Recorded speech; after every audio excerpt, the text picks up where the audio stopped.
اعوذ باللہ من الشیطان الرجیم بسم اللہ الرحمن الرحیم الحمدللہ رب العالمین وصلی اللہ علی محمد وآلہ اجمعین واللعنۃ الدائمۃ علی اعداء محمد وآل محمد اما بعد وفقنا اللہ وإیاکم للعلم والعمل الصالحین انشاءاللہ تعالی۔ درس نمبر 10 کا جو عنوان ہے ہمارے پاس کہ معرف اور قول شارح کا بیان۔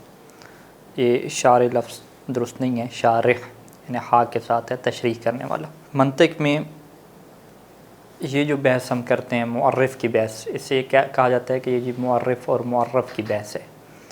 اس کو آپ یوں کہہ سکتے ہیں کہ یہ تعریف کی بحث ہے، ڈیفینیشن کی بحث ہے، کہ ہم کسی چیز کا اگر تصور واضح کرنا چاہتے ہیں، اس کا کنسیپٹ واضح کرنا چاہتے ہیں، تو پہلے مرحلے میں ہمیں اس بات کی ضرورت پڑتی ہے کہ ہم اس کی ڈیفینیشن کریں، اس کی صحیح تعریف بیان کریں، اور یہ تعریف اس کی جامع اور مانع ہونی چاہیے کہ اس میں کسی قسم کا کوئی نقص نہیں باقی رہنا چاہیے، اور وہ ایک ایسی تعریف ہو کہ جو اس تصور کو بہترین طریقے سے لوگوں کے لیے واضح کر دیتی ہو۔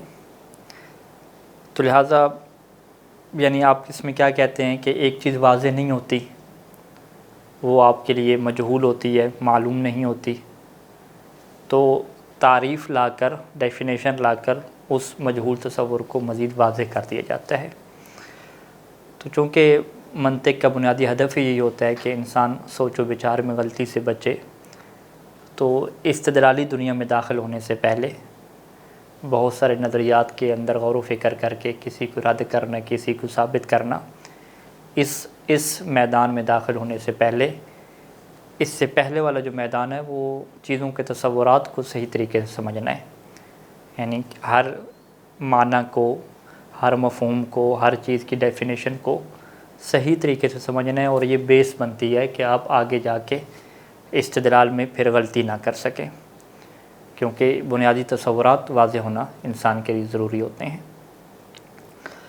اب یہاں پہ یہ جو درس ہے وہ اسی کے اوپر بحث کرے گا کہ وہ جو ڈیفینیشن اور تعریف ہوگی معرف، اس کے کتنے اجزاء آپ کے پاس ہوتے ہیں، اس کے اندر کس طرح کی آپ تعریف کریں، اور اس کی کیا کیا شرائط رہنی چاہیے۔ تو یہ آج کے درس میں یہ چیز زیر بحث آئے گی۔ چلتے ہیں کتاب کی طرف۔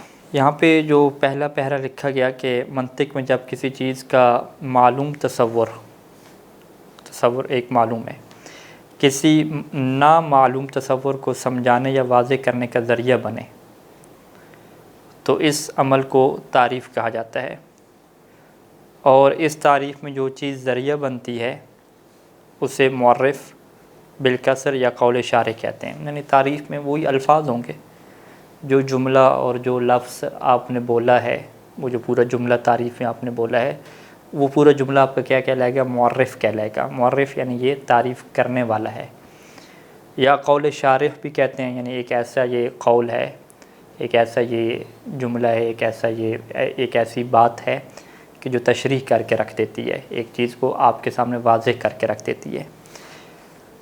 تو اس کو کیا کہتے ہیں؟ معرف کہتے ہیں۔ اس میں فاعل کا صیغہ بنے گا، جبکہ جس چیز کو اس کے ذریعے سے سمجھا جاتا ہے وہ معرف کہلاتی ہے۔ معرف بالفتح، یعنی معرف جس چیز کو ہم نے سمجھا گیا ہے۔ اس کو مزید ہم دیکھتے ہیں کہ اگر یہ سوال پوچھا جائے کہ معرف کیسے کہتے ہیں، تو ہم کیا کہیں گے کہ وہ معلوم تصور یا قول جو کسی نامعلوم تصور کو سمجھانے کے لیے استعمال کیا جائے، یعنی وہ چیز جس کے ذریعے سے کسی مفہوم کو واضح کیا جاتا ہے وہ معرف کہلاتی ہے۔ اور معرف کیسے کہتے ہیں؟ وہ نامعلوم تصور جسے معرف کے ذریعے سے واضح کیا گیا ہو، یعنی وہ چیز جس کی حقیقت یا ماہیت کو سمجھانے کے لیے تعریف کی جاتی ہے، اس کی حقیقت وغیرہ نہیں معلوم تھی، تو اس کی اگر تعریف کی جا رہی ہے تو اس کو ہم کیا کہیں گے؟ معرف کہیں گے۔ مزید مثال سے آپ اس کی وضاحت آپ سمجھ سکیں گے کہ ہمارے سامنے انسان ہے، انسان کی تعریف کیا کرتے ہیں کہ انسان ایک اینیمل ہے، ایک جانور ہے جو ریشنل ہے، حیوان ناطق ہے جسے کہتے ہیں۔ اب یہاں پہ انسان اور حیوان ناطق، ان دونوں کو منطقی ٹرم اور منطقی اصطلاح میں کیا کہا جائے گا؟ ہم یوں کہیں گے کہ انسان دراصل وہ چیز ہے جسے ہم سمجھنا چاہتے ہیں، تو لہٰذا اسے معرف کہا جائے گا، معرف فتح کے ساتھ، معرف